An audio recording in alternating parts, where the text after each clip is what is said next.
Hey everybody, say hi. Say hi. No. You don't want to say hi? Careful, Cece, there's a table there. Daddy. She is a hot mess. You have to take a leap of faith in yourself. No matter what it is in life, like take that leap of faith and know that you can do whatever you want to do. I was in a really, really, really bad place. And I got a friend request from Chris on Facebook. And I was like, oh, what the heck? I'm never going to meet him. Except, well, one thing led to another. And 8 years later, we have 2 kids. We live in Colorado. And he's the best thing that has ever happened to me. And because of my health challenges, because I got so sick, I let him in. And he only knew me at that time. He knew me at my worst. And he accepted me. And, you know, through your vows, like through sickness and everything, he's been there. He was the one that let me lay on him and fall asleep for 3.5 hours on his lap while he had to pee. He is the best thing that has ever happened to me. So with that being said, know that no matter what, I can go on forever with this story, but I want to cut it short so I don't bore you guys. Know that no matter how hard life gets, no matter how low you feel, know that deep down, in your heart, that there's a purpose, there's a reason for everything. We may not understand it at the time.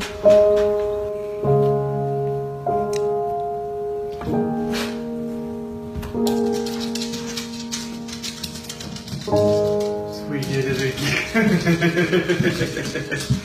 I like that shirt. Really? Really? That's awesome.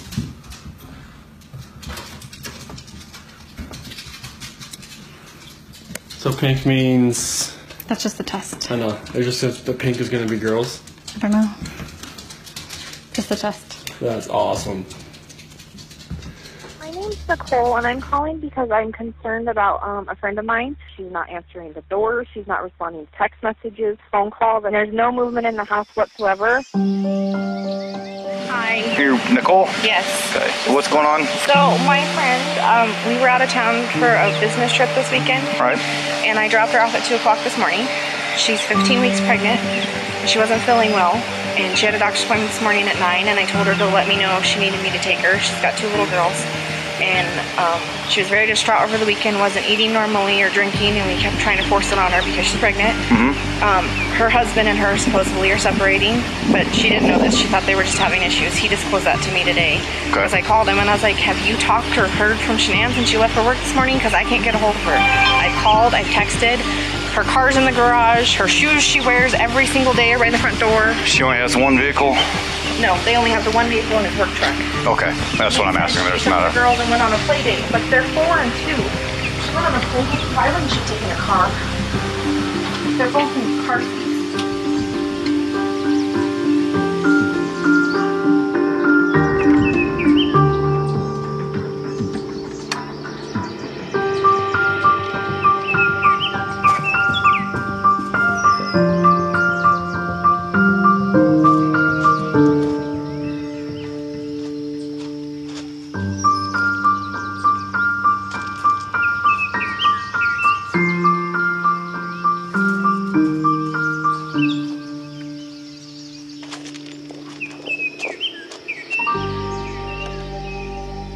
Shannon, are you home?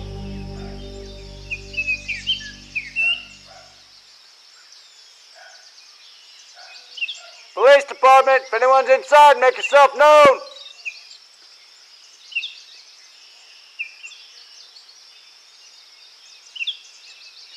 Police department, if anyone's inside, make yourself known.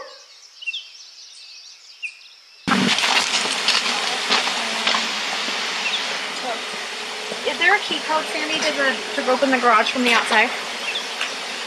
What is it? His mom's gonna get it. Okay.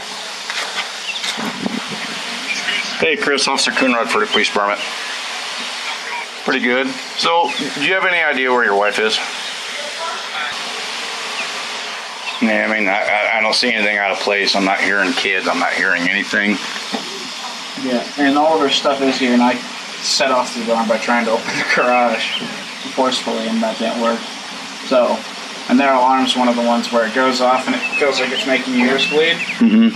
So if she was in there, She should have heard it. yeah, she would have while she was sleeping, because they have little things on the wall on every room to go off. The neighbor has a camera system. Mm-hmm.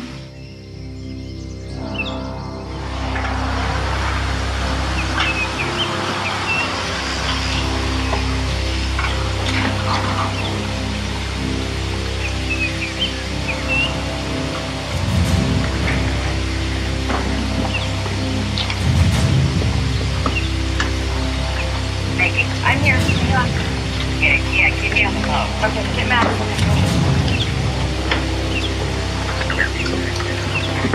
Scott, how you doing? How's it going? So this is the only vehicle she would have? Only one that, yeah. She would drive? Okay.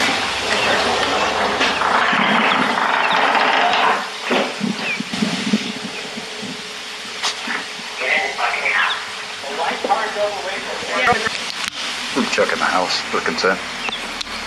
Down your phone. Oh. Well, any friends that you know she would be hanging out with? I mean, I know, I guess her Amanda. her parents are out of state. Across country, North Carolina. Oh, Yeah, so that's not happening. She can play it. Cool. All the girls' blankies are gone. Their blankies they sleep with, they don't leave anywhere without them. good. Nothing else appears to be missing though, just No. stuff you'd take for a quick trip. You have full ring.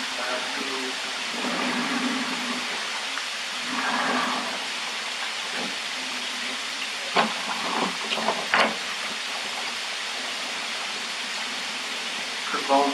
Her phone's here? Her phone's here. Does she work? Yeah, she works from home. Oh, from home? She works, this is her lifeline.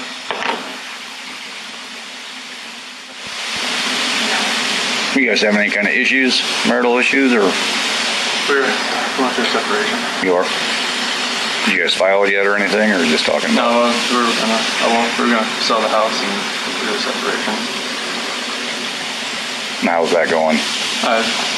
It's going Civil for the most Civil. part, or?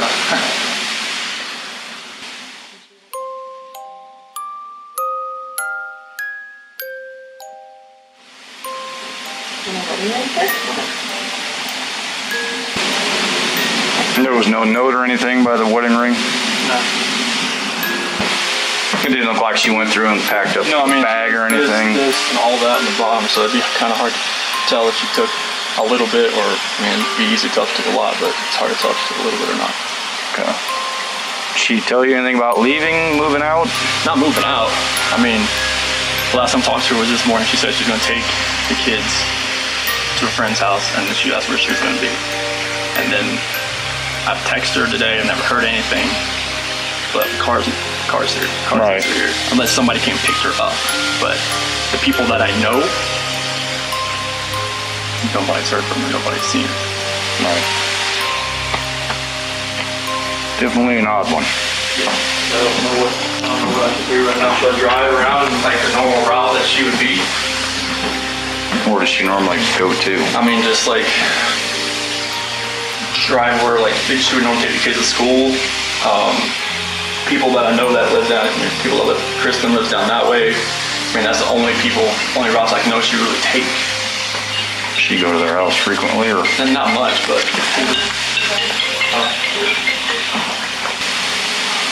Yeah, Just wait for her here. up here. Well, I've got my detective coming, Okay. just because this is kind of an odd situation. See if we can try to get her pinpointed down, find a friend or something. Okay. He may have you call the bank. Okay. Hey, Sarah, it's Chris Watts. Not too bad. Have you heard from Sharon today?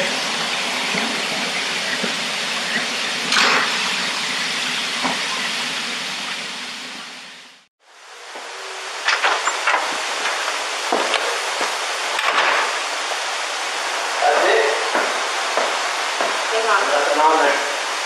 What's that? Nothing on there. You just have My camera. the truck up to the garage. Lay down. Loaded my stuff up in my coolers, my water jugs, my book bag, my computers, some of the tools that I had from the toolbox. I knew I was going to have to do some pumping into rubbers today. That's why I was out so far. Is this on continually Yep. recording? Yep. Well, It's not, is it any motion or is it? event. Okay, so it's motion. Any motion event that happens, I get cars driving from this street, and this is him at 517.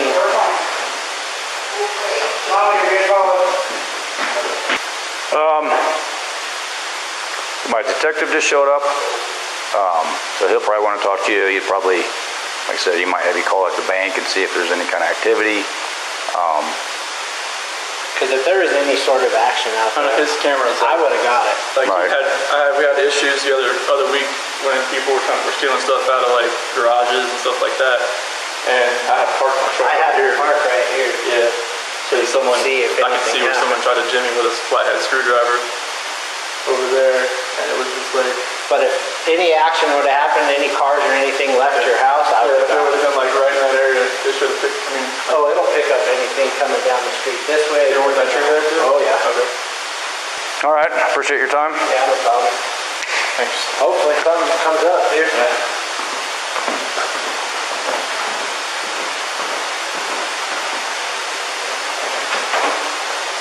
Mind if you just want to go talk to him? I'm going to get his info real quick.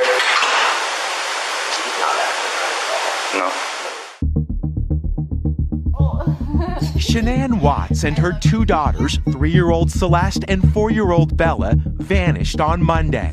Their startling disappearance triggering a statewide alert as police and the FBI focus on her home outside Denver, where she was last seen. When I got home yesterday, it was like a ghost town. Like, she wasn't here. Kids weren't here. I have no idea where they went. Chris Watts, Shanann's husband, says his wife, who's also 15 weeks pregnant, came home from a business trip at 2 a.m. Monday. The couple having an emotional conversation, he says, before he left home around 5 a.m. Watts says Shanann never returned text messages later that morning and never answered the door when her friend arrived at the home at noon. Watts says he knew something was wrong. I was trying to get home as fast as I can. I was blowing through stoplights. I was blowing through everything, just trying to get home as fast as I can because none of this made sense. Police who have searched the family home and area with dogs say for now there are no significant leads. The 34-year-old doting mother's car still in the garage. She left her phone at home, her purse, her wallet, all of her money, her ID. Hey, Chris.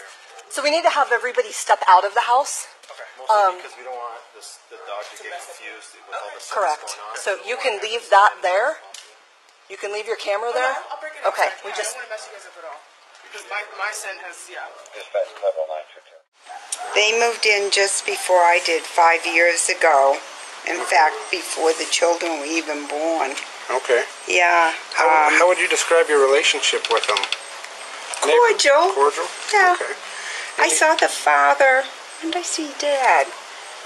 The end of last week, maybe? Okay. Yeah, I was asking him about the lawn, because my lawn has started to die, and, what are you doing to keep your lawn green? He told me. I would never have known. Geez, that's scary. Mom and Dad used to live over there, too, with them. Okay. When was the last time you saw Mom and Dad? Oh, I believe it was Dad, and that could have been maybe 3 weeks ago in the backyard. Okay. Anything different over the last, 2 days, 3 days? Odd vehicles, odd noises, odd lights? There was a truck out here yesterday. In fact, that's why I thought you were here yesterday. Maybe someone complained about that I hadn't seen before. What type of truck? It was kind of almost a steel gray. Okay. Don't ask me to make Okay. year. But that was late afternoon. The Dad has a great big truck, and it's gray.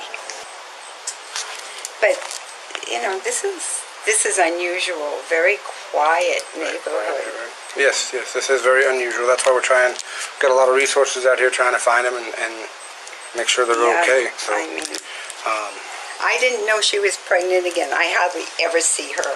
Okay. How do you know she's pregnant? It said it on Neighborhood Watch. Okay. I got you. But you didn't know it? No. Okay. I hardly ever see her just normally. Right.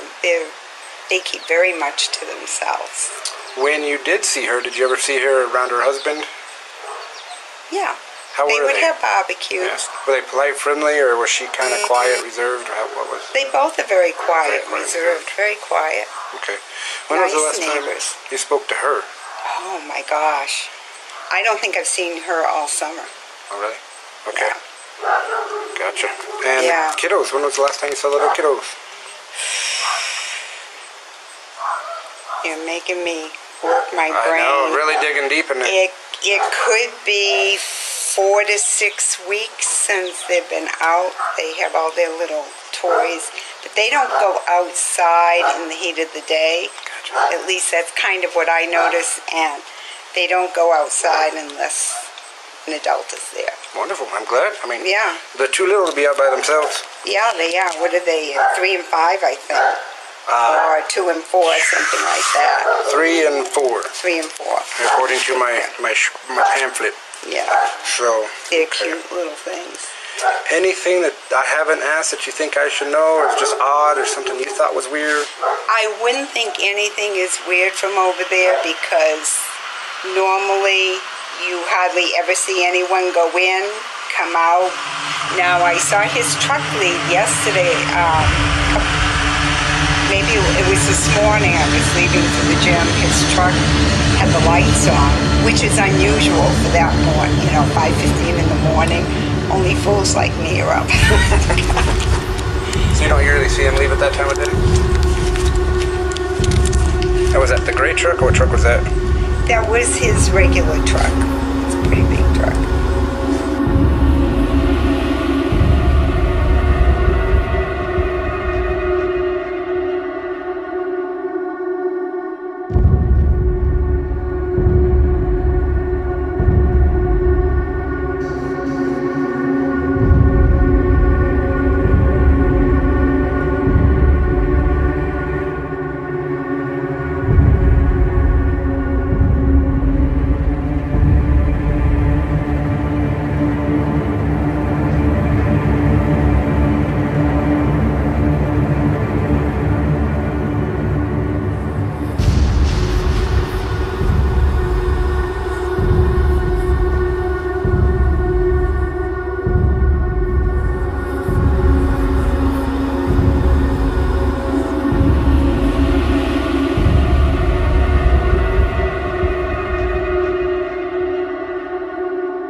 Okay, can you speak up just a little bit so the recorder, I know you're tired and you're stressed, and we won't be here any longer than we have to be.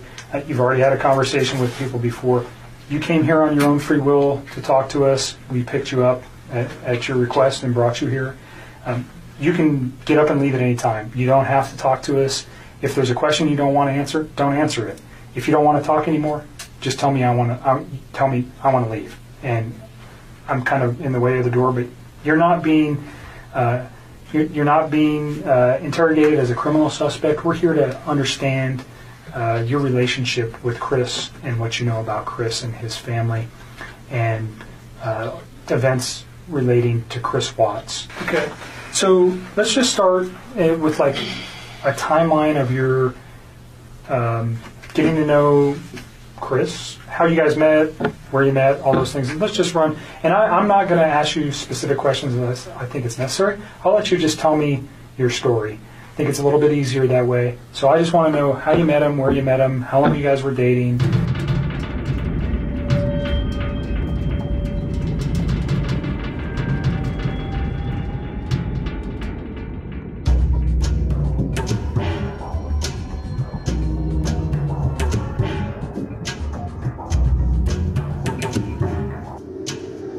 I use this to measure the rate of blood flow through your body during the test. So we've actually found it's much more, we get a much better reading if we put it on your calf instead of your arm. So are you okay?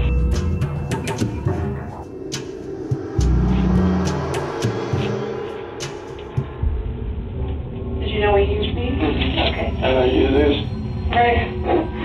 What's the map for? The what? The map. Acetone. Oh, sorry.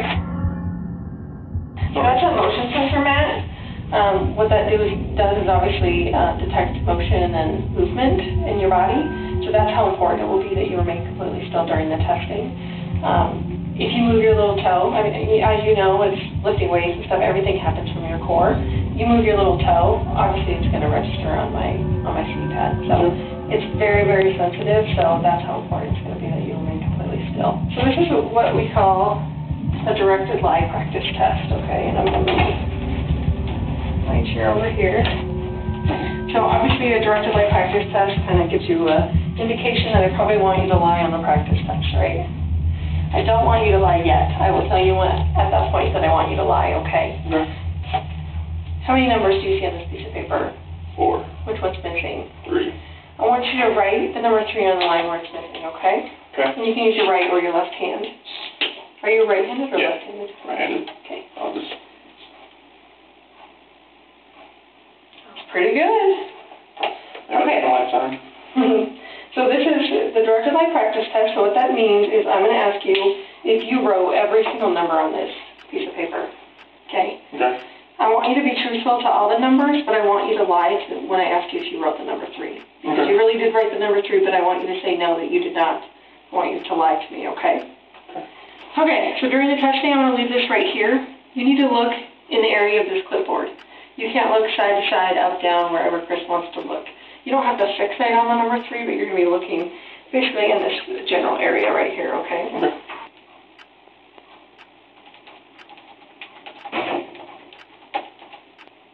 So I will tell you when the test is going to begin, and then I will tell you when the test is going to end.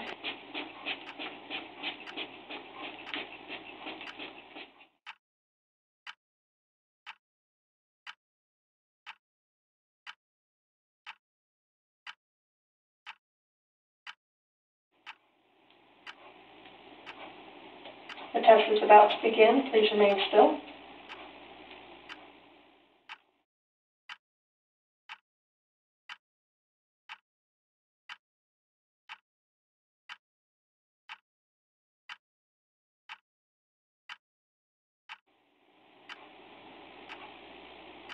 Regarding what number you wrote on the piece of paper, did you write the number 1? No.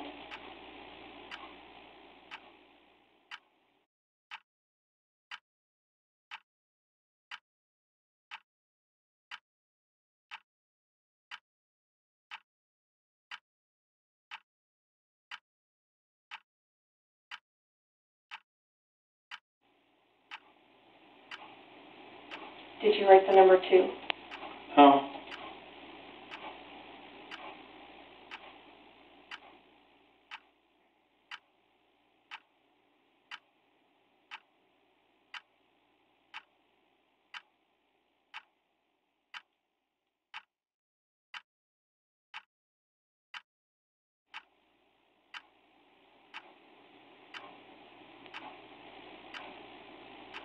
Did you write the number 3?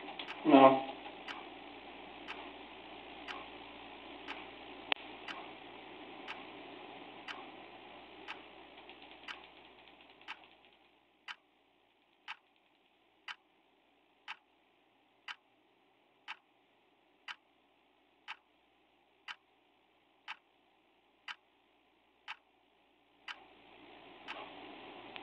Did you write the number 4?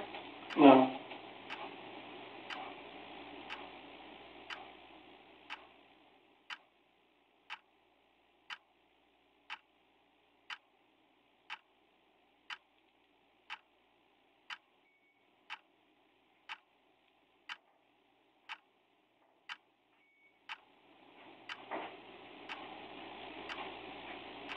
Did you write the number 5? No.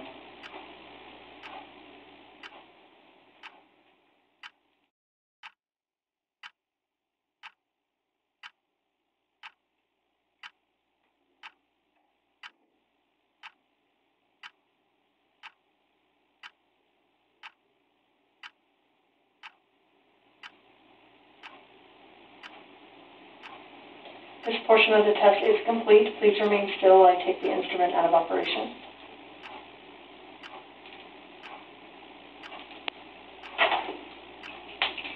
Okay, you can relax. How'd you feel? You did great. You remembered to lie and everything. That was awesome. So, you obviously are a really bad liar. Have people told you that before? Like, the second you tell a lie, like, they can tell, like, on your face that, because the second you lied to the number 3, like, I don't know if you heard me clicking, but I had to, like, turn down the sensitivity because you were starting to go off the page. So, that is what I need to see as a polygrapher, because that tells me that you know it's wrong to tell a lie. And you're actually having a significant reaction when you lie, so that is awesome. So thank you for being a horrible liar. No, that's a good thing. That's a good thing. We don't want to be good liars, so thank you for being a horrible liar. He didn't have a wedding ring on his finger, and every time I talked to him, he didn't tell me that he was in a relationship. He didn't even mention his kids right away either. And then one day he told me that he had 2 kids. I was like, that's pretty cool. And started telling me about his kids. That sounded like a sarcastic comment. No, I thought it was kind of cute. I was like, oh, he's a dad. It was like right around Father's Day, too. Because we don't have it on tape, we discussed prior to turning the tape on Tuesday, which would have been the 14th of August, you had read some newspaper articles on the 13th and the 14th that regarded this case. You had also had a conversation with Chris at some point during the day on Monday. And on Tuesday, because of what you found, specifically what you said was, and don't let me put words in your mouth, but you found out that his wife was pregnant. And yes. And you did not know that prior? No. And you found that out via the newspaper articles, and that caused you concern? Well, I just realized that he was lying to me, and I was like, well, if you can lie to me about this, what else are you lying to me about? And it made me realize that maybe his wife was in danger at that point, and it was day 2, too, and she still wasn't home. Tonight we have someone who claims to be from Chris Watts' past. Chris Watts' recent past. Now, we are not going to show you this person because he wants to continue his life without consequences for speaking out in this case, but we are going to let him tell his part of how he connects to this story. This is a story that we have to be honest with you, we can't independently verify, but it is a story that could be extremely telling as we try to figure out what happened in the Watts family. This is a man who claims to be Chris Watts' former lover, and he joins me now live. Sir, can you hear me okay? I can. Some of the stuff you're talking about is pretty hard to believe. And we're getting to the point where we're wondering if you're wasting our time.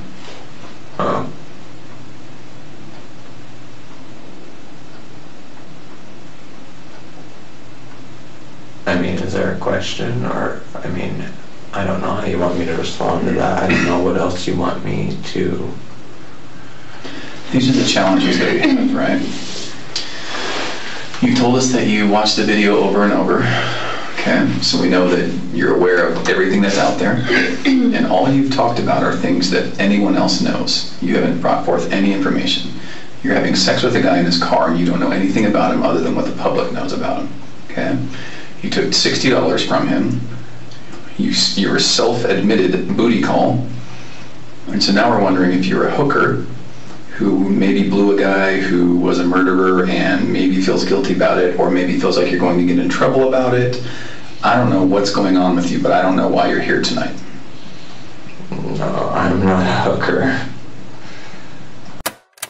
So you already said, but you removed text messages? I deleted all of his stuff because he lied to me. I mean, that's what it was. It was the hurt that made me delete it, and then it was the lie that made me start questioning everything else he'd been telling me for the last few days. And that's when you decided to come forward? Yes. Okay.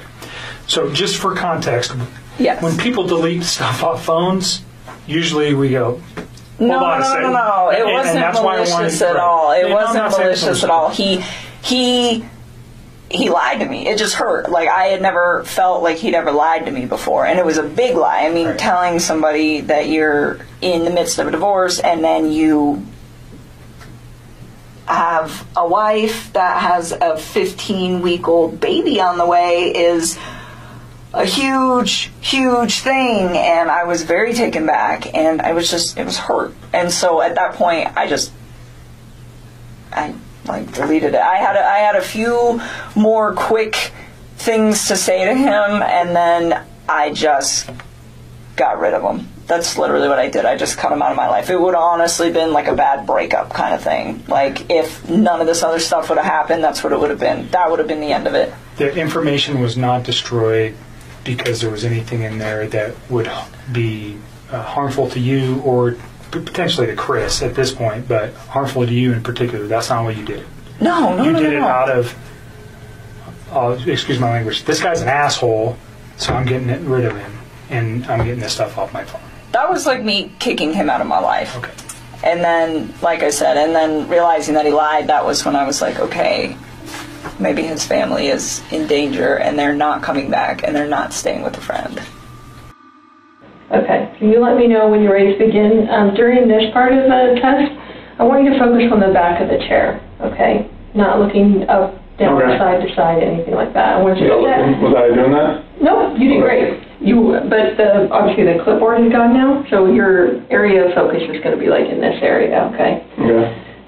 All right, you ready? Let's do it. Okay, stay still. The test is about to begin. Please remain still.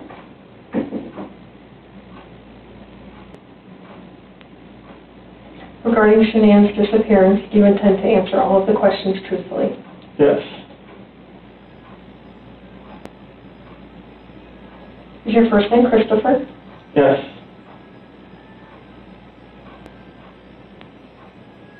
Did you physically cause Shanann's disappearance? No.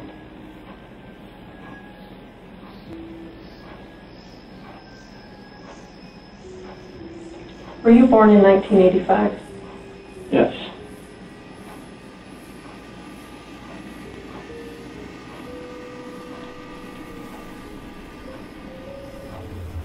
Are you lying about the last time you saw Shanann?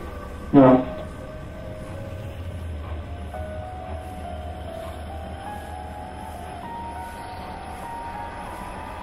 Do you know where Shanann is now? No.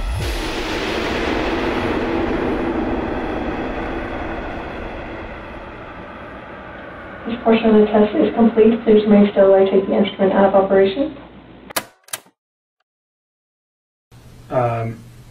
Did he ever tell you that he loved you? Yes, he did. Did you ever tell him the same? A couple times. Notwithstanding that today, because those thoughts may have changed for you, but on, let's go Sunday into Monday or Monday, did you still love him on those days? I think it was something where it was like I said it a few times and I meant it, but he definitely felt the urge to say it to me a lot more than I did to him, because it was just all very new to me, and I was like, take your time with this. Like, you don't need to like rush that, you know? Like, I remember when he was in North Carolina and he was like trying to patch things up with his wife, and he told me he loved me, and I was like, don't say that to me. Like, please go try to fit. And I mean, and that might even be in the text too, where it's like, don't say those words to me and then go try to make peace with your wife and lay in bed with another woman. Like, just don't do that. And I was like, it's not that I don't appreciate what you're saying to me. It's like, it just didn't sit right for me, you know? So I just feel like... Almost like an insecurity where you had to say that to you? Or? I don't know. I think he like... looking back at all this now, I don't think he was trying to fix things with her. So saying I love you to me seemed like probably something that he genuinely meant. Like, I love this woman, and regardless of where he was going to end up that night. Go ahead. Hopefully.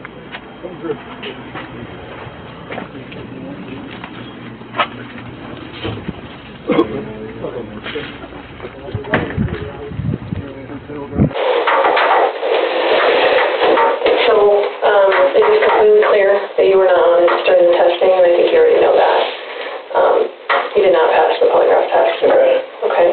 now we need to talk about what actually happened.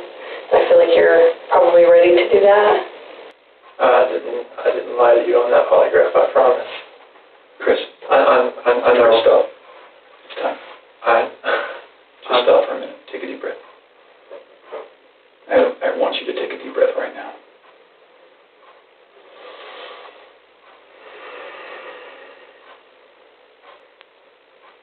We're not here to play games. We're not here to do any of that with you. We just want to know what happened. So can you start from the beginning and tell us what happened? Everything that I told you, I did not lie on this polygraph. I don't know how much I could tell you right now. Like, I did not. It's not even an option right now because you did not pass the polygraph. So I know you were being deceptive. So that's not even an issue right now. The issue right now is what happened to Shanann, Bella, and Celeste. This is where the rubber meets the road, Chris. Like, don't let this continue any longer, please. I'm not trying to make anything continue. Like, I want them back home, like. But you know they're not coming back home. We're confused as to why you're not taking care of your beautiful children. I'm not taking care of them right now. Right now. Where are they? I don't know where they're at. I don't know where they're at. Chris, right now your dad's outside. He flew across the country to help you. Okay. We know that something happened to all three of them. But I want to know, did something happen to these baby girls first that you had to take into your own hands and deal with? You had to clean it up for Shanann. And you either cleaned up after Shanann or you made the mistake. And I mean, I want to believe that maybe Shanann did it and you felt compelled to fix this so Shanann didn't look bad. That's what I want to believe. But I don't know, you're not telling me that, so it makes me think the worst. Like, did you do that to all three of them? I did not do anything to these kids. Not do anything. What did Shanann do to them? Tell us, Chris. Chicks are crazy. Can I talk to my dad or something? Absolutely. Come. Do you want to bring him in here? No, I just can't talk to my dad. Like, he flew across the country. Hey, Chris, I can't. How about this? If we brought your dad in here, would you please tell him what happened? Can I just go talk to him? I've been here for like 5 or 6 hours and I'm like... Absolutely. Before we get him. Can I go out there and talk to him? Well, I don't know that you want to do it out there because there's a lot of people going through the halls. Should we bring him in here? We'll step out. Well, how about this? If we bring in your dad, will you promise me that you'll talk to him? I'll talk to him. Guys, those are things you need to do. Let's see.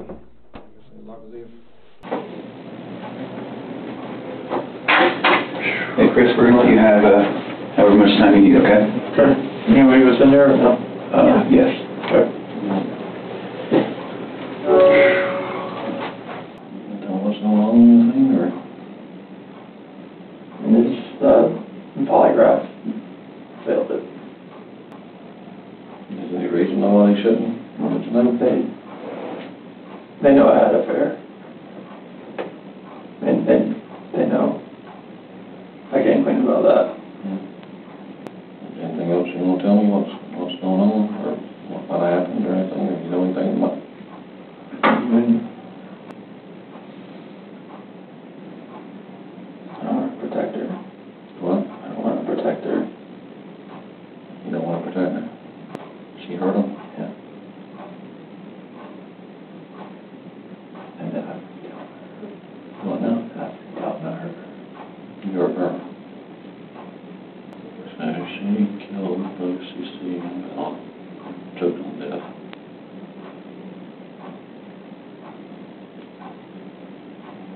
You lost it in the choke. You choke her or Not just this. It's rage. So what did you do? Haul the bodies off or something? I mean, I didn't know what else to do. I freaked freaked out. I didn't know nothing else to test? Doing okay? You sure?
Searching and hoping for the best possible outcome. Yesterday, Chris Watts, the father and husband of those missing, was arrested on suspicion of murder. And shortly after, a body believed to be that of Shanann Watts was located nearby.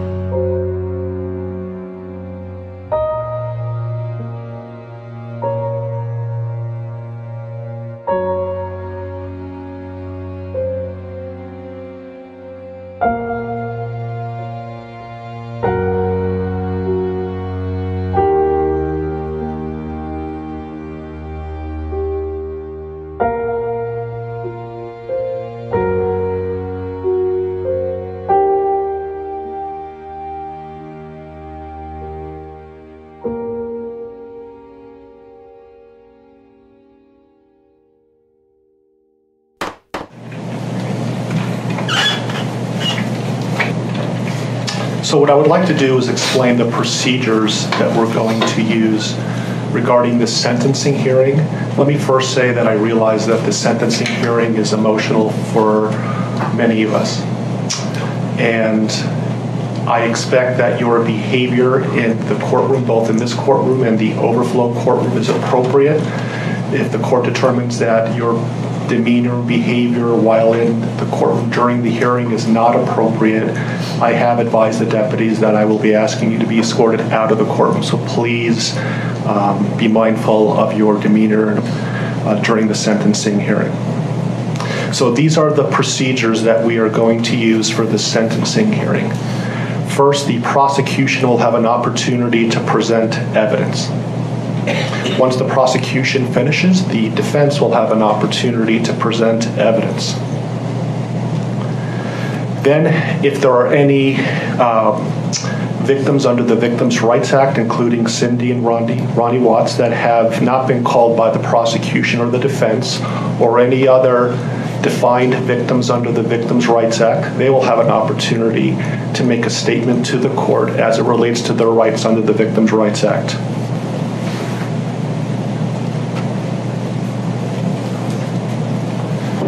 Good morning, Mr. Ruzick. Good morning.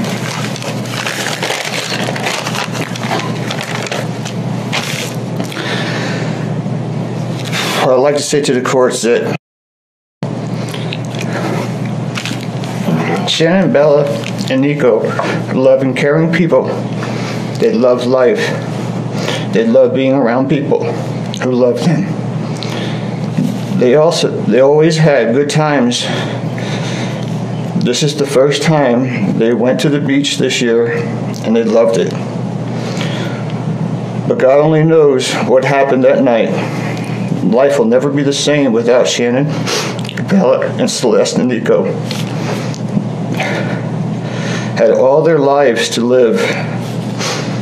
They were taken by a heartless one. This is the heartless one, the evil monster, who dare you take the lives of my daughters Shanann, Bella, Celeste, and Nico.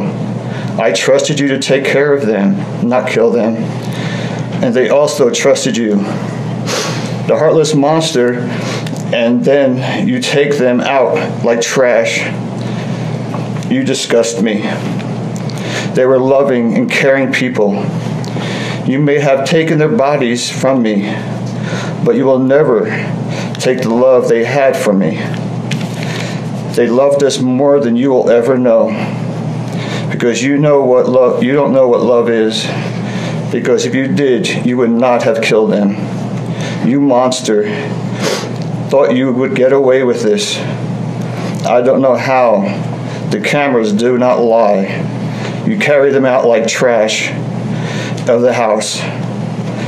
Yes, I seen the videotape. You buried my daughter Shannon and Nico in a shallow grave, and then you put Bella and Celeste in huge containers of crude oil. You heartless monster. You have to live with this vision every day of your life, and I hope you see that every time you close your eyes at night. Oh, I forgot. You have no heart or feelings or love. Let me tell you something. I will think of them every day of my life, and I love them every day of my life. Prison is too good for you. This is hard to say, but may God have mercy on your soul. I hope you enjoy your new life. It's nothing like the one you had out here. May the courts have no mercy on you. It's hard every day. It hurts in so many ways. I have heard people say that you're not a monster. No, you are not. You're an evil monster. Thank you. Love you, Shannon, Bella, and Nico. Love you, Pop and Dad. And one other thing. And Shannon says she is super excited for justice today. Thank you, Your Honor.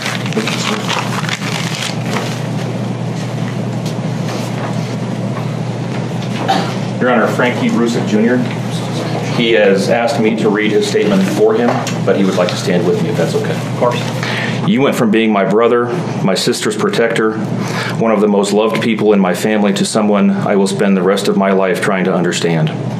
What gave you the right to put your hands on a woman, let alone my best friend, my beloved sister, your daughters, and your son?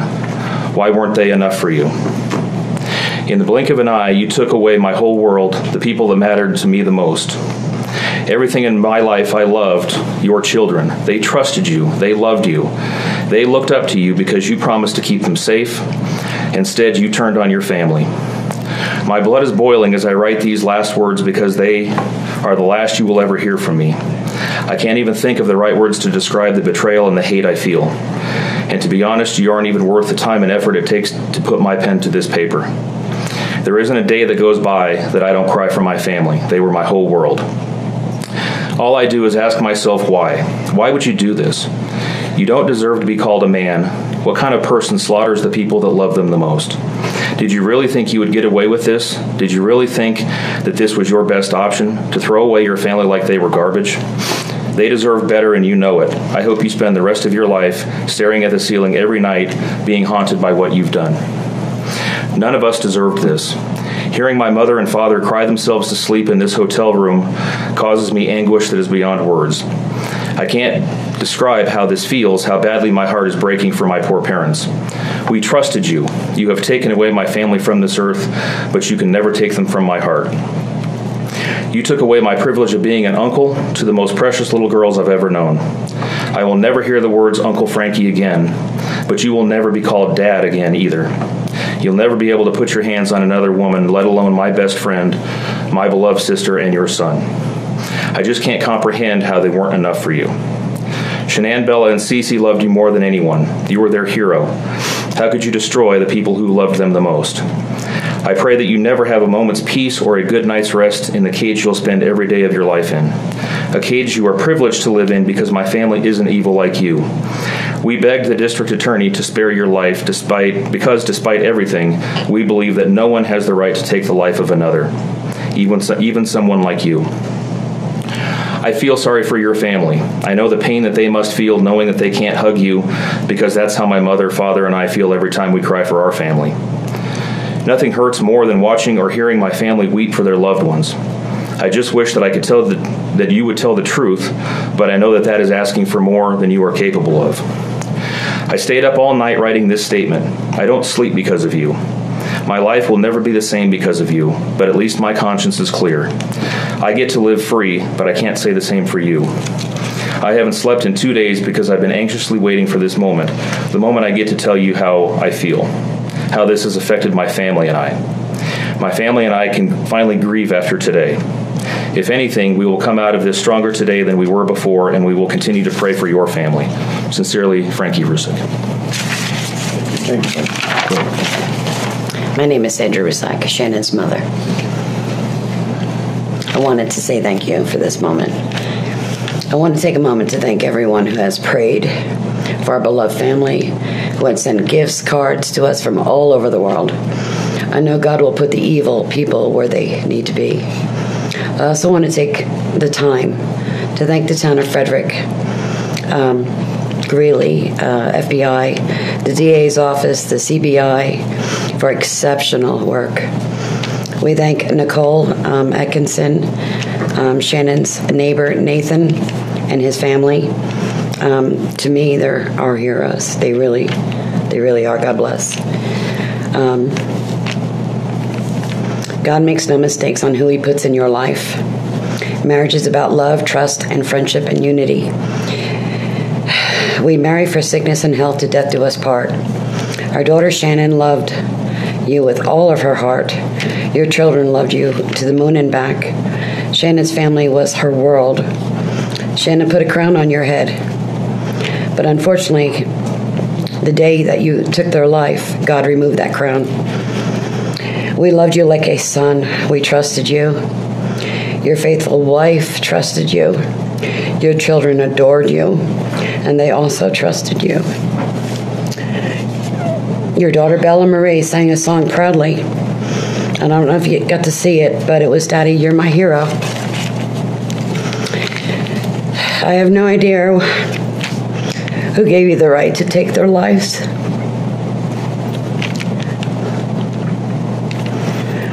But I know God and his mighty angels were there at that moment to bring them home to paradise. God gives us free will. So not only did you take the family of four, your family of four, you took your own life. I want the world to know that our daughter and her children were so loved by us. There will always be protected by God and his mighty angels. I didn't want death for you because that's not my right. Your life is between you and God now, and I pray that he has mercy for you. From Shannon's mother, Bella Marie, Celeste Catherine, and Nico Lee's Nana. Thank you, Your Honor.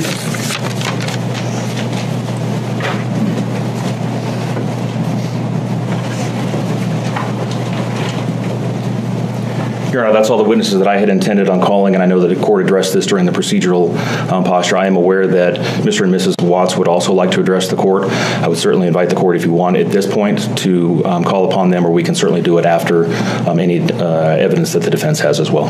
Sure. Does Cindy or Roddy Watts wish to make a statement on the Victims' Rights Amendment?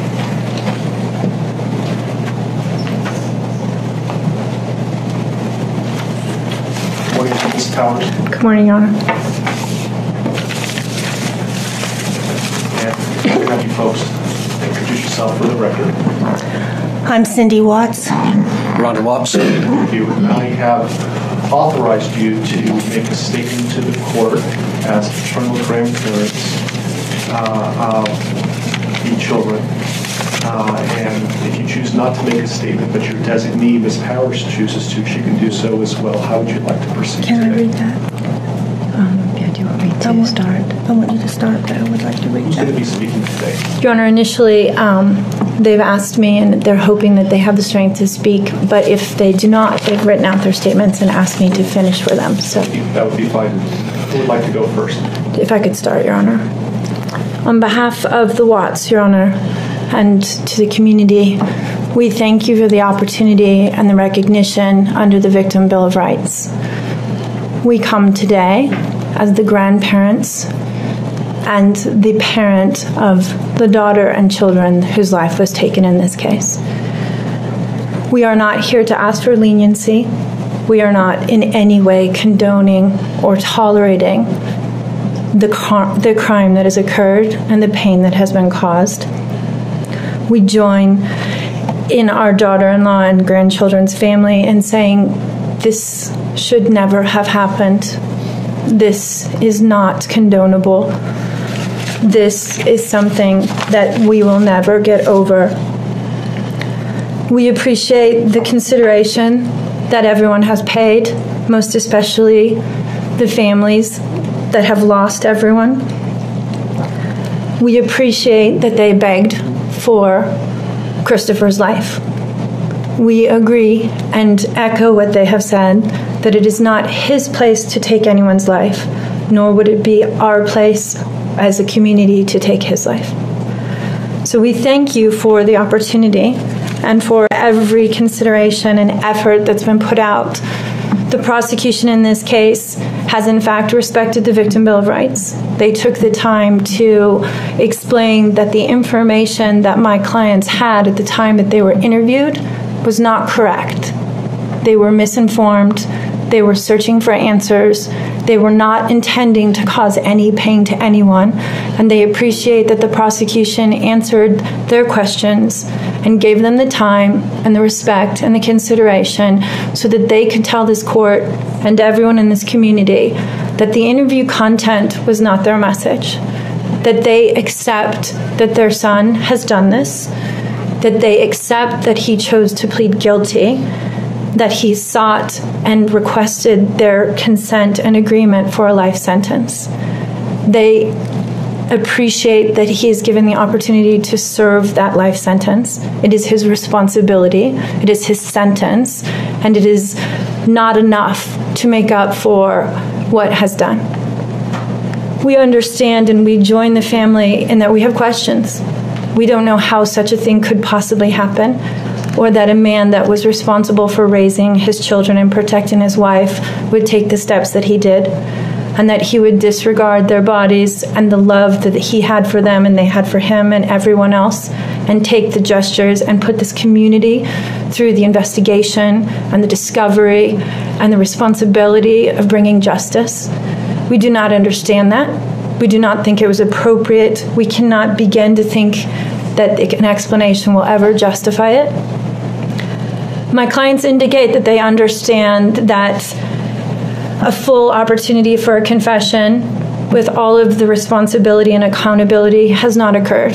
And they support the family and the request that that happen, if not today, at an appropriate time, in an appropriate manner, so that everyone can have peace, to understand to the best of their ability the details that they need and to have their questions answered. And by giving this opportunity of a life sentence, we hope that he embraces that moment, that had the death penalty been pursued, there would not have been an opportunity to be accountable and to give a full confession. And had the death penalty been sought, counsel would have fought for his life, the prosecutors would have been engaged in a multiple-year battle, the families would have been torn apart, this community would have had to subsidize it and endure it, and we have so much respect and gratefulness that that did not happen. We would strongly encourage Christopher Watts to give that full confession in the tone and in the timing that he thinks is appropriate with the guidance of his counsel. We feel that it would be appropriate and helpful to ease the pain and the suffering. But we also say we don't think that there's anything that he can say that will ever account for his behavior.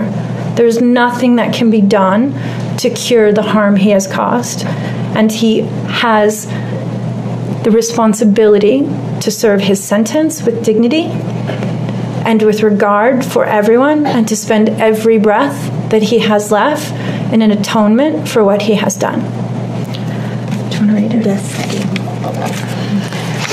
State your name for the record. Cindy Watts. Thank you. My name is Cindy Watts. I am the grandmother of two beautiful granddaughters, Bella Marie, Celeste Catherine Watts.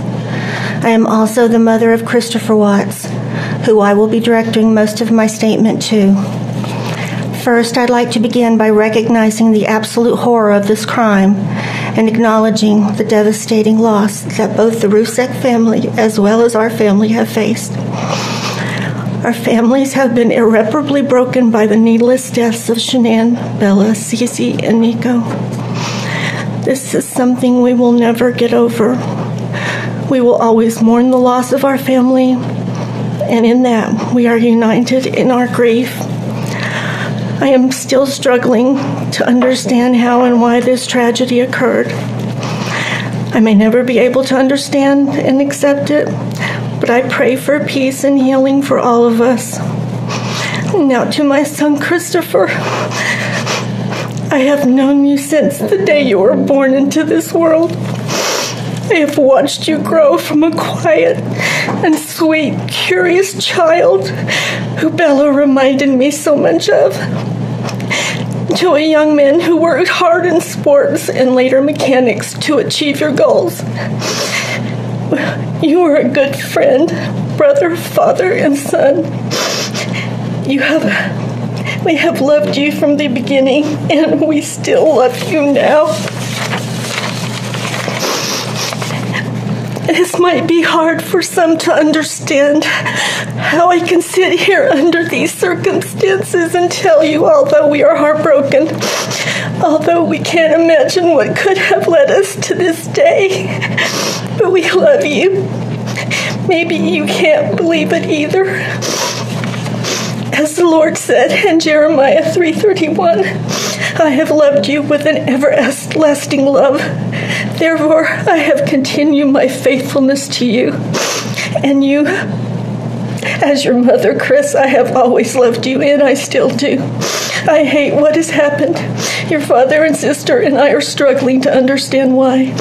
But we will remain faithful as your family, just as God remains faithful because of his unconditional love for us all.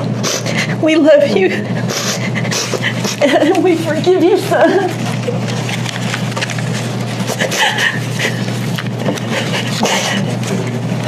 Judge, if I could read Mr. Watts' statement. Yes. My name is Ronnie Watts, and I am the grandfather of Bella, Celeste, Nico Watts, and I am the father of Shannon. I am the father of Christopher Watts as well. And one of the most important things I've done in my life is to raise my children and to watch as they started their own families. I spent many years coaching Little League and talking to my son, taking him to the races, and sharing my love and knowledge of cars with him. He was just as involved with his girls.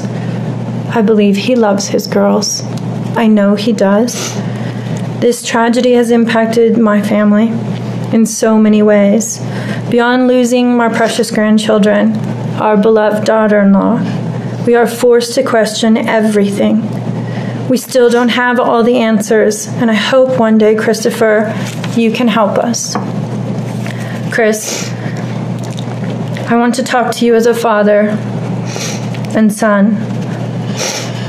You are here today accepting responsibility, but I want to tell you this now. I love you.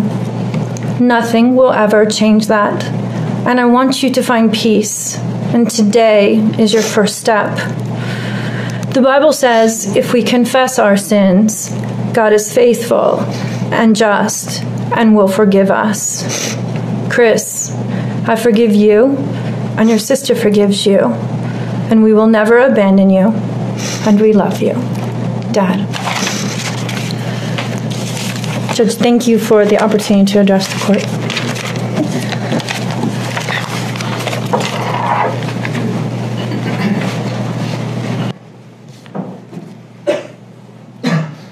Your Honor, there are no words to adequately describe the unimaginable tragedy that brings us before this court today. By my comments, I'm not even going to try to express the horror, the pain, or the suffering that the defendant has caused to these families, to this community, and to all who were a part of this investigation. However, I do want to spend a few minutes sharing with the court the details of the crime, as so far you've only had an opportunity to review the affidavit and a few facts here and there that have been offered to the court in the motions and pleadings that have been filed. The questions that have screamed out to anyone who will listen since August 13th of 2018 are why and how? Why did this have to happen? How could a seemingly normal husband and father annihilate his entire family? For what? These are the questions that only one individual in this courtroom or on this planet knows the answers to. I fully expect we will not receive the answers to these questions today, nor will we at any point in the future. I don't expect that he will ever tell the truth about what truly happened or why. Even if he did, there is no rational way that any human being could find those answers acceptable responses to such horrific questions. The best we can do is try to piece together some kind of understanding from the evidence that is available to us. And the evidence tells us this: the defendant coldly and deliberately ended 4 lives, not in a fit of rage, not by way of accident, but in a calculated and sickening manner. Shanann was 34 years old. She had married the defendant in November of 2012. Over the weekend leading up to August 13th, she had been at a work conference in Phoenix, Arizona, and returned home in the early morning hours of August 13th. We know that she got home about 1:45 in the morning. The doorbell camera on their home shows her arriving back home from the airport. Shortly thereafter, at least according to the defendant, they had what he referred to as an emotional conversation about the state of their marriage and about what their lives would look like going forward. What was said during that emotional conversation, only he knows. What we do know is that shortly after that, the defendant strangled her to death with his own hands. We know that he slowly took her life the morning of August 13th. We know that this was not done in an uncontrolled, vengeful manner that he tried to describe to agents from CBI and the FBI. If that were the case, you would expect to see vicious, horrible bruising about her neck, shoulders, and face. You would expect to see the hyoid bone in her neck broken. You would expect to see some kind of defensive wounds on his body as she struggled and fought for her own life. None of those are present.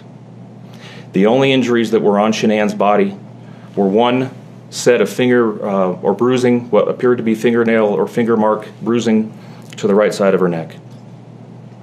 We know that our experts will tell us that it takes 2 to 4 minutes to strangle someone to death manually with their own hands. The horror that she felt as the man that she loved wrapped his hands around her throat and choked the life out of her must have been unimaginable. Even worse, what must Bella, age 4, and Celeste, age 3, must have experienced or thought as their father, the one man on this planet who was supposed to nurture and protect them, was snuffing out their lives. They both died from smothering. Let me say that again. The man seated to my right smothered his daughters. Why? Imagine the horror in Bella's mind as her father took her last breaths away. Your Honor, understand very clearly, Bella fought back for her life. The frenulum, the connective tissue between her upper lip and her gum, had a centimeter and a half laceration. She bit her tongue multiple times before she died. She fought back for her life as her father smothered her. Celeste had no such injuries. In fact, she had no external injuries at all. But according to the medical examiner, she was smothered nonetheless. The defendant then methodically and calmly loaded their bodies into his work truck, not in a hasty or disorganized way. He was seen from the neighbor's doorbell camera backing his truck into the driveway, going back and forth into the house and back out to the truck 3 different times, 1 time for each of their bodies. He then drove them away from their family home 1 final time, intent on hiding any evidence of the crimes that he had just committed. In one final sign of callousness for his wife, his daughters, and their unborn son, and their remains, he drove them to a location that he thought no one would ever find them, to one of the oil tank batteries with which he was so familiar. He knew this was safe. He had texted a coworker the night before saying, "I'll head out to that site. I'll take care of it." He had carefully ensured that he would be alone in the middle of the plains to secrete away the remains of his family in a place that he hoped they would never be found. In one final measure of disrespect for the family he once had, he ensured that they would not be together, even in death, or so he thought. He disposed of them in different locations. He buried Shanann and Nico in a shallow grave away from the oil tanks. Bella and Celeste were thrown away in the oil tanks at this facility. Different tanks, so these little girls wouldn't be together in death. Imagine this, Your Honor. This defendant took those little girls and put them through a hatch at the top of an oil tank, 8 inches in diameter. Bella had scratches on her left buttocks from being shoved through this hole. A tuft of blonde hair was found on the edge of one of these hatches. The defendant told investigators that Bella's tank seemed emptier than CC's because of the sound that the splashes made. These were his daughters. Significantly, when his coworkers arrived at the tank battery later that morning, to a person, they all described him as acting completely normally. It was a normal workday, even while his daughters sank in the oil and water not far away from him. And then his efforts at deception truly began. We've all seen the emotionless interviews that the defendant gives to the local media, asking for help in locating his family. We watched as he claimed that the house was empty without them, and that he hoped that they were somewhere safe, and that he just wanted them to come home. He told investigators that they were at home sleeping when he left for work that morning, and that Shanann had told him that she was taking the girls to a friend's house for the day. What is striking about this case, Your Honor, beyond the horrors that I've already described to you, is the number of collateral victims that he created by his actions. While he stood in front of TV cameras asking for the safe return of his family, scores of law enforcement officers, neighbors, friends, and family scoured the area, fretted for their safe return. They texted him begging for any information and sending him their best wishes, all the while he hid what he had done. The list of indirect victims does not end there. Think of the firefighters and the Colorado State Patrol hazmat experts who had to don protective suits and who were called upon to pull Bella and Celeste out of those oil tanks. Or the coroner employees who had to conduct these autopsies. Or the victim assistants who frantically attempted to ease the suffering of those affected. All of this, Your Honor, for what? Why? Why did this have to happen? His motive was simple, Your Honor. He had a desire for a fresh start, to begin a relationship with a new love that overpowered all decency and feelings for his wife, his daughters, and unborn son. While Shanann texted the defendant over and over again in the days and weeks leading up to her death, attempting to save her marriage, the defendant secreted pictures of his girlfriend into his phone and texted her at all hours of the night. While Shanann sent the defendant self-help and relationship counseling books, one of which, ironically enough, was thrown in the garbage, he was searching the internet for secluded vacation spots to take his new love in researching jewelry. And while Shanann took the girls to visit family in North Carolina, the defendant went to car museums and the sand dunes with his new girlfriend. The stark contrast between the subjects of their internet and text content is absolutely stunning. Even the morning after he killed them and disposed of their bodies, he made several phone calls. One was to the school where the girls were supposed to start, telling the school that the girls would not be coming to school anymore, that they were being unenrolled, presumably to give him some more time before law enforcement notification about them going missing. He contacted a realtor to start discussing the selling of his house, and he texted with his girlfriend about their future. None of this answers the questions of why, however. If he was this happy and wanted a new start, get a divorce. You don't annihilate your family and throw them away like garbage. Why did Nico, Celeste, Bella, and Shanann have to lose their lives in order for him to get what he wanted? Your Honor, justice demands the maximum sentence under the agreement reached by the parties. As you will recall, the agreement calls for life sentences as to Shanann, Bella, and Celeste, and all of those to run consecutively to one another. It also calls for the count of unlawful termination of a pregnancy as to Nico to run consecutively to counts 1, 2, and 3. I would suggest that the extreme aggravation present in the defendant's conduct and in the efforts that I have described mandate that the sentences for counts 7, 8, and 9, the tampering with a deceased human body, each be the maximum of 12 years, and that those sentences run consecutively to one another. It is very clear that each of these acts, that these were not the subject of one act, but each oil tank that he walked up with his daughter's bodies and the hole that he dug for his wife and unborn son mandate a mandatory consecutive sentence. It's been alluded to this morning, but the defendant was certainly eligible for the death penalty in this case under the existing law in the state of Colorado. As you heard, Shanann's family strongly opposed my office seeking the death penalty and being bound to the criminal justice system for the next several decades. That's in large part, as you've heard, why we have reached the agreement that we have.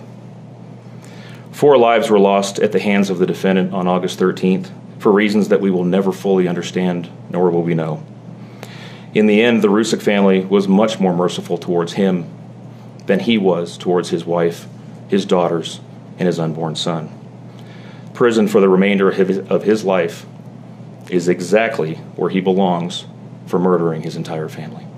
Thank you. Are you seeking 91 days to file a request for restitution? I am, Your Honor, please. Mr. Waltz, will you be speaking on behalf of your client? Your Honor, Ms. Harrell will request the court. Good morning, Ms. Harrell. Good morning, Your Honor. Mr. Watts has asked us to share this morning that he is devastated by all of this. And although he understands that words are hollow at this point, he is sincerely sorry for all of this. Thank you. Thank you. Showing mercy on Mr. Watts is understood, and I respect that decision to request that the district attorney not seek the death penalty in this case. And so the court is going to accept this plea bargain under the circumstances. Words that come to mind when I hear the evidence in this case are a senseless crime and the viciousness of the crime. And equally aggravating in this court's determination is the despicable act of disposing of the bodies in the manner in which they were done in this case. I've been a judicial officer now for starting my 17th year, and I could objectively say that this is perhaps the most inhumane and vicious crime that I have handled out of the thousands of cases that I have seen. And nothing less than a maximum sentence would be appropriate, and anything less than the maximum sentence would depreciate the seriousness of this offense. So the court is going to sentence Mr. Watts as follows. With regard to count number 1, murder in the first degree as it relates to Shanann Watts, the court is going to sentence you, sir, to a life sentence in the Colorado Department of Corrections, followed with no possibility of parole. And that is going to run consecutively to all but counts 3 and 4. With regard to count 2, as it relates to murder in the first degree, with Bella, the court is going to sentence you to life in the Colorado Department of Corrections with no possibility of parole. With regard to count number 3, the court is going to sentence you as it relates to Celeste to life in the Colorado Department of Corrections with no possibility of parole.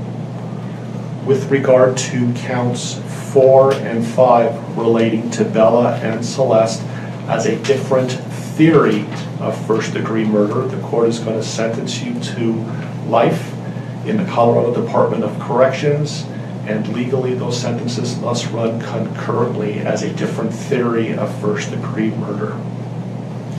Recognizing the unlawful termination of pregnancy for the unborn child that has been named Nico, the court absolutely believes that the maximum sentence of 48 years would be appropriate to run consecutive to the other charges, with an additional mandatory parole period of 3 years as set forth by statute.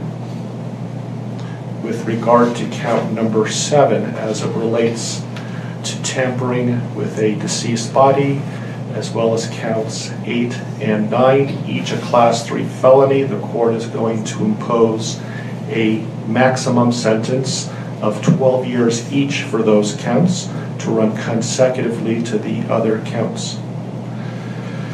The court is going to order that statutory fees be paid and court costs. The court's going to grant the prosecution 91 days to file a notice of restitution, and that will be the sentence of the court. We will shortly be in recess. I would respectfully ask the parties that you remain in your seat. There is a plan by the deputies on allowing people to exit the courtroom, so please remain seated until you are authorized to leave the courtroom based on the direction of the deputies. Deputies, I would respectfully ask that you take this defendant into custody and have him serve the rest of his life in the Department of Corrections. We are in recess.